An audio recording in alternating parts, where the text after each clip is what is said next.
Fatkeqësisht edhe ne ishim në pritje, edhe kishim në diskutim edhe në grupin parlamentar, në komunikimet tona, pse nuk ka ardhur ftesa brenda 48 orëve që të ftohet dhe diskutohet për kushtimin e kuvendit. Me të vërtetë është përkeqar dhe kjo arrogancë e pushtetit apo mazhorancës dhe sigurisht që nuk është mirë çfarë ka ndodhur. U bë normë, u bë normalitet shkelja e kushtetutës. Ndërsa për kushtetutën e Kosovës, për vetë shtetin e Kosovës, sepse kushtetuta është akti më i lartë themeltar i shtetit të Kosovës, kanë dhënë shumë mund sakrificë ndjerës gjak që të arrijmë këtë pavarësi, këtë demokraci, këtë shtet që e kemi. Dhe nuk është mirë të neglizhohet, nuk është mirë të bëhet normalitet.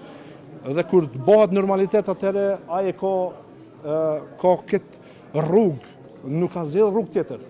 Edhe kjo është përkeqësardhje sepse funditës çdo qytetar, pavarësisht bindjeve politike, e dëshiron që të ketë konstituim kuvendit dhe të ecim tutje, por për shumë një arrogancë ku kompromisi shtetëror që parashihet edhe në kushtetutat evropiane shihet se pazar, ndërsa kur ata bojnë pazare, ata i mbyllin syrt, edhe i mbyllin edhe vesht, edhe i mbrojnë fatkeqësisht edhe shumë të akuzuar edhe për vjedhje, siç është rasti Martin Berishës.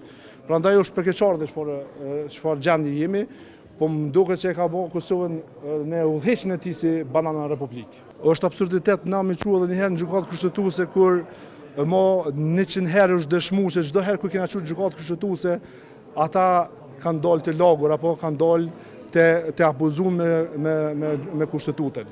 Dhe e dim se mbi 20 raste, rreth 20 raste më mirë të themi, janë që kanë shkel dhe është vërtetuar që kanë shkel kushtetuën e Kosovës.